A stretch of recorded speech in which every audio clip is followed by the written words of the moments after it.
بسم اللہ الرحمن الرحیم وبہ نستعین۔ 7واں سیگمنٹ سوال جواب کا حاضر خدمت ہے۔ آج 9 جولائی ہے 2022 کا۔ قاعدے میں تو یہ سیگمنٹ کل آنا چاہیے، لیکن کل چونکہ عید الاضحیٰ ہے اس لیے شاید کل اتنا فرصت نہ مل سکے، اتنا موقع نہ مل سکے، اس لیے مناسب سمجھا گیا کہ دیکھنے والوں کے لیے بھی فرصت کا مسئلہ ہوگا اور ہمارے لیے بھی مصروفیات خاص موقعوں پر ذرا زیادہ رہتی ہیں، اس لیے ایک دن پہلے ہم یہ سیگمنٹ پیش خدمت کر رہے ہیں۔ ہم نے آج چند ایک سوالات لیے ہیں جو اپنے آپ میں بہت اہمیت رکھتے ہیں، تو امید کرتے ہیں کہ آپ ان سوالات کے جوابات سن کر انشاءاللہ نفع بھی حاصل کریں گے اور امت تک پہنچانے میں ہمارے معاون بھی بنیں گے۔ آج کا پہلا سوال لیا ہے، کہتے ہیں کہ حضرت اچھا رشتہ لگ جانے کا کوئی آسان عمل بتا دیجئے۔ اچھا رشتہ لگ جائے اس کے لیے ویسے تو بہت سارے اعمال ہیں، لیکن ایک مختصر عمل بتاتا ہوں۔ صبح کو یعنی نماز فجر میں سنتوں اور فرضوں کے درمیان میں اول آخر جتنا ہو سکے 5 بار 7 بار 11 بار درود شریف کے ساتھ بسم اللہ الرحمن الرحیم کو الحمد شریف کے ساتھ ملا کر، یعنی بسم اللہ الرحمن الرحیم الحمد للہ رب العالمین، اس طرح سے پڑھنا ہے۔ اس طرح سے اس کو 41 مرتبہ پڑھیں اور اس کو کچھ دن کریں لگاتار۔ اللہ رب العزت سے اپنی حاجت مانگتے رہیں، انشاءاللہ تعالی جیسا آپ مانگیں گے اس کے اعتبار سے اچھا رشتہ امید ہے کہ میسر آ جائے گا۔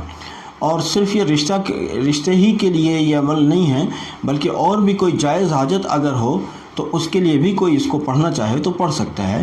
بہرحال ایک وقت میں ایک ہی حاجت کو اگر لیا جائے تو یہ زیادہ بہتر ہوتا ہے۔ اگلا سوال ہے، کہتے ہیں مفتی صاحب غسل فرض ہو تو کھلے میں ہو جائے گا کیا؟ جی، غسل فرض ہو چاہے غیر فرض، بہرحال کھلے میں اس صورت سے غسل کرنا درست ہوگا کہ آپ کا جسم یعنی جس حصے کا ڈھانپنا فرض ہے وہ حصہ آپ کا کھلا نہ ہو، جس کو سطر کہتے ہیں۔ سطر کا کھولنا دوسروں کے سامنے درست نہیں ہے۔ اب اگر مرد ہے تو اپنے سطر کو وہ ڈھانپ کر رکھے، اور خاتون ہے تو وہ اپنے سطر کو ڈھانپ کر رکھے۔ بہرحال اگر بے ادبی نہیں ہوتی ہے تو کھلے میں غسل کریں، اور اگر بے ادبی کا امکان ہے تو پھر کھلے میں غسل نہ کیا جائے۔ بہرحال دونوں صورتوں میں کھلے میں غسل کرنے سے غسل ہو جاتا ہے۔ اگلا سوال ہے، کہتے ہیں حضرت فرض نماز کی ہر رکعت میں ثنا سبحانک اللہم پڑھنا چاہیے کیا؟ بھائی یعنی فرض نماز ہو یا دوسری کوئی نماز، ہر رکعت کے اندر ثنا سبحانک اللہم نہیں پڑھا جاتا، بلکہ جو پہلی رکعت ہوتی ہے اس رکعت کے اندر ہی ثنا سبحانک اللہم پڑھا جاتا ہے۔ یعنی جب آپ نے نیت باندھی تو اب جو نیت باندھنے کے بعد آپ ثنا سبحانک اللہم پڑھیں گے، اور ایسے ہی ہر بار میں جب بھی آپ نیت باندھیں گے، چاہے وہ فرض کی ہو یا سنت کی ہو یا نفل کی ہو، پہلی رکعت میں سبحانک اللہم و بحمدک پڑھیں گے آخر تک، اور دوسری رکعت میں، تیسری رکعت میں اور چوتھی رکعت میں ڈائریکٹ آپ الحمد شریف سے شروع کریں گے۔ اگلا سوال ہے، کہتے ہیں کہ حضرت اللہ کا ذکر انگلیوں پر کر سکتے ہیں؟ بھائی اللہ نے یہ ہمیں چلتی پھرتی تسبیح ہمارے ساتھ لگا دی ہے، ہر وقت ہمارے ساتھ رہتی ہے۔ آپ اپنی تسبیح گھر بھول گئے، یہ تسبیح انگلیوں پر جو ہے، جو نشان اللہ نے بنائے ہیں، یہ تسبیح کی شکل میں ہمارے ساتھ ہر وقت موجود رہتے ہیں۔ بہترین بات ہے کہ آپ ان پر ذکر کریں، اللہ کا ذکر کریں ان پر، ماشاءاللہ بہت اچھا کر سکتے ہیں، کوئی مسئلہ نہیں۔ یہ محمد طاہر صاحب ففوندا سے پوچھتے ہیں کہ گوشت کی تقسیم کا صحیح طریقہ کیا ہے؟ بھائی گوشت کی تقسیم کا بہت مشہور طریقہ ہے، 3 حصوں میں گوشت کو کیا جائے، اور ایک حصہ خود اپنی ذات پر استعمال کریں، اپنے گھر والوں پر استعمال کریں، ایک حصہ اپنے قریبی رشتہ داروں دوستوں وغیرہ پر خرچ کریں، اور ایک حصہ جو غریب مسکین ضرورت مند ایسے لوگ ہوتے ہیں جو بیچارے غربت کی وجہ سے قربانی بھی نہیں کر پاتے، اس طرح کے لوگوں پر خرچ کریں۔ اور یہ طریقہ ہے بہرحال گوشت کی تقسیم کا۔ لیکن ایک مشورہ ضرور دیتا ہوں کہ چاہے گوشت ہو چاہے اور کوئی بھی کھانے پینے کی چیز ہو، یاد رکھیے ہمیشہ اس کو ادب سے ڈھانک کر ہی ادھر ادھر لے جانا چاہیے۔ آج کل تو گورنمنٹ کی طرف سے بھی یہ اعلان آ رہے ہیں کہ بھئی ڈھانپ کر اپنی گوشت کی تقسیم کریں یا کہیں پردے کی جگہ پر قربانی کریں، یہ بات اصل میں گورنمنٹ کی نہیں ہے، یہ حکومت کی بات نہیں ہے، یہ تو شریعت کی بات ہے۔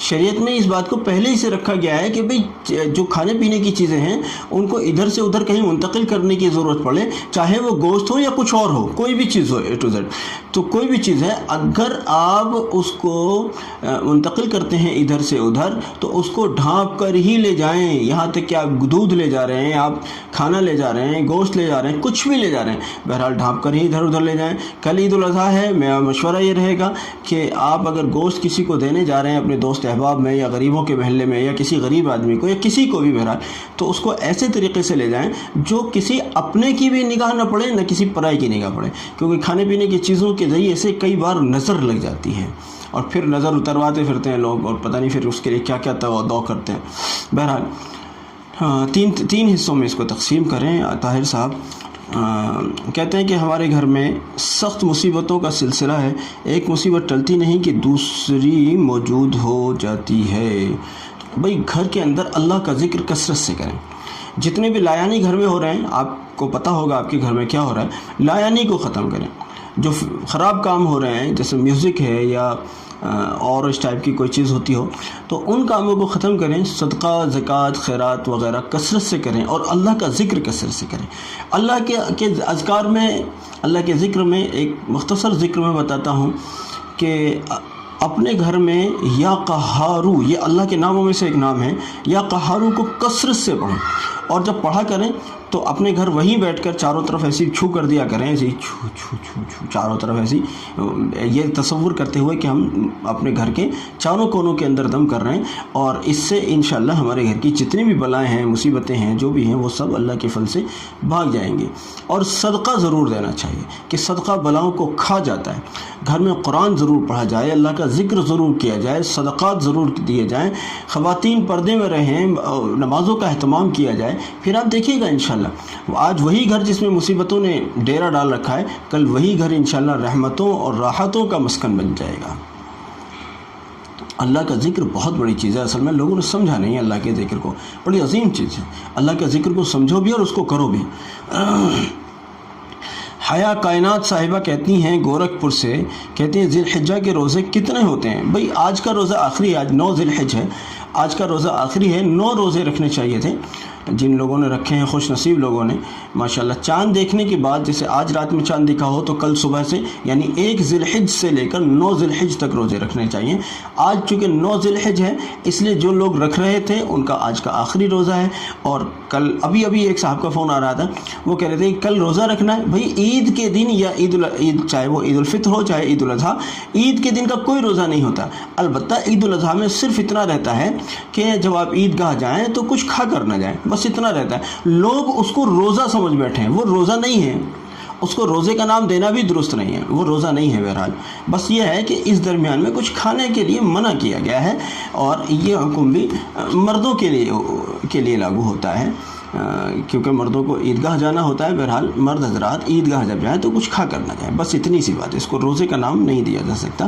بہرحال 9 روزے ہوتے ہیں، جس کا آج 9 ذی الحج میں آخری روزہ ہے۔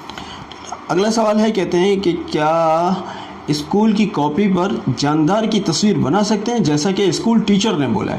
تھوڑا سا ٹائٹ بنیے نا، تھوڑا سا مضبوطی سے اپنے موقف کو پیش کیجئے، اپنے بچوں کو اتنا اچھی تعلیم دیجئے، آپ اپنے گھر کی تعلیم جو ہوتی ہے دینی تعلیم اتنی مضبوط دیجئے کہ اگر اسکول ٹیچر بھی ان سے کوئی ناجائز کام کروانا چاہے تو ناجائز کام کے لیے آمادہ نہ ہو۔ جاندار کی تصویر بنانا اپنی مرضی سے ہی صرف جائز نہیں ہے، بلکہ اسکول ٹیچر کے کہنے پر بھی جائز نہیں ہے۔ اسکول ٹیچر کو اصل میں مسلمانوں نے اسلام کو پیش نہیں کیا، صحیح بات یہ ہے، مسلمانوں نے اسلام کو پیش نہیں کیا، اس لیے آج کوئی اسلام کو برا بھلا کہتا ہے، کوئی پیغمبر اسلام علیہ السلام کی شان میں نعوذ باللہ گستاخی کرتا ہے۔ وجہ یہ ہے کہ اسلام اور پیغمبر اسلام علیہ السلام کو پیش نہیں کیا گیا۔ مسلمانوں نے اس سلسلے میں کنجوسی اختیار کی، خاص طور سے ہندوستان کے مسلمانوں نے اس سلسلے میں کنجوسی برتی، اپنے آپس میں بھی اس کا چرچا نہیں ہوتا، چاہے کہ غیروں کو ہوتا۔ اگر غیروں کو ہم نے اسلام پہنچایا ہوتا تو انہیں معلوم ہوتا ہمارے ذرعی اصول، انہیں معلوم ہوتا ہمارے قیمتی اصول، پھر وہ ہم پر جبر نہیں کرتے، کیونکہ انہیں معلوم ہوتا ہے کہ جو اصول اور جو قیمتی سرمایہ مسلمانوں کے پاس ہے وہ پوری دنیا کے پاس نہیں ہے۔ لیکن اب پتہ چلا ہم نے انہیں بتایا ہی نہیں، تو وہ ہمارے بچوں کو لو جی جاندار کی تصویر بنا کے لانا، لو مور کی بنا کے لانا، فلاں کی بنا کے، کیا ہم نے اگر بتایا ہوتا تو انشاءاللہ یہ دن ہمیں نہ دیکھنے پڑ رہے ہوتے۔ تو بہرحال چاہے اسکول ٹیچر کہیں یا کوئی دوسرا کہیں، ان کو بتا دیجئے کہ ہم یہ تصویر نہیں بنا سکتے، ہم سے کوئی غیر جاندار تصویر آپ بنوائیے، ہم بنا کر لائیں گے، جاندار کی تصویر ہم بنا کر نہیں لا سکتے۔ بس کلیئرلی بتا دیجئے، کوئی لچک نہیں ہونی چاہیے، صاف طور پر بتا دیجئے۔ اچھا، اگلا سوال بھوپال سے، کہتے ہیں کنڈے بھرنا کیسا ہے؟ جہالت کے علاوہ کچھ بھی نہیں ہے۔ کنڈے بھرنا کچھ ہوتا ہی نہیں ہے شریعت میں ہزاروں کتابیں ہم نے پڑھی ہیں الحمدللہ، میں نے کہیں لفظ کنڈا بھی نہیں پڑھا۔ کنڈا کیا ہوتا ہے ہم نے کہیں کسی حدیث میں یا کسی اللہ والے کی سوانے میں یا کہیں نہیں پڑھا۔ یہ پتہ نہیں، یہ جہالت کی پیداوار ہے۔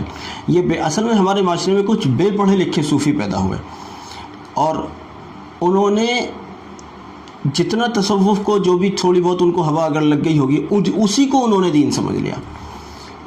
جو بے پڑھے لکھے لوگ رہے، ایسے بہت سارے لوگ ہیں، وہ بنتے ہیں صوفی، نماز بھی نہیں پڑھتے، بنتے ہیں صوفی، زکوٰۃ بھی نہیں دیتے، بنتے ہیں صوفی، قرآن کو جانتے بھی نہیں۔ ایسے ہی لوگوں کے ذریعے سے یہ کنڈے وونڈے کی بیماریاں ہمارے معاشرے میں داخل ہوئیں، ورنہ شریعت میں اس کا کوئی اصل نہیں ہے، کسی حدیث میں ہم نے آج تک نہیں پڑھا۔ اور کسی کو میری بات پر اعتراض ہو تو پہلے حدیث دکھائیے گا، اس کے بعد اعتراض کیجیے گا۔ اگلا سوال ہے، کہتے ہیں کہ ہم قربانی نہیں کر سکتے تو کیا کریں؟ ہم غریب آدمی ہیں۔ بھائی آپ یہ نیت کر لیجئے، میرا مشورہ ہے آپ کو، آپ یہ نیت کر لیجئے کہ اللہ اگر آپ نے ہمیں اتنی وسعت عطا فرمائی تو ہم قربانی کریں گے۔ میرا یقین ہے انشاءاللہ آپ کی نیت پر اللہ آپ کو اجر دے گا۔ بھائی اگر غریب آدمی ہے بیچارہ، تو غریب آدمی کیا کر سکتا ہے؟ غریب آدمی نیت کر سکتا ہے کہ اللہ اگر میں بھی کسی کی قربانی ہوتے آپ دیکھ رہے ہیں کہ اللہ اگر میرے پاس بھی آپ نے سرمایہ دیا ہوتا نا، میں بھی کرتا۔ انشاءاللہ یقین جانیے آپ کو آپ کی نیت پر اللہ تعالیٰ اجر دے گا۔ آپ پریشان کیوں ہوتے ہیں؟ اللہ تعالیٰ آپ کو دے گا۔ آپ ابھی سے جو نیت کریں گے تو جب آپ کو ملے گا تو اس نیت کو بروئے کار لاتے ہوئے آپ قربانی کیجیے گا۔ ابھی نیت کر کے ثواب حاصل کیجیے۔ اللہ رب العزت آپ کی غربت کو دور فرمائے۔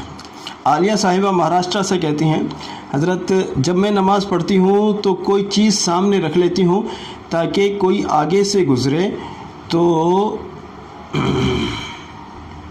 اچھا تو نماز خراب نہ ہو، کیا اس کا رکھنا درست ہے؟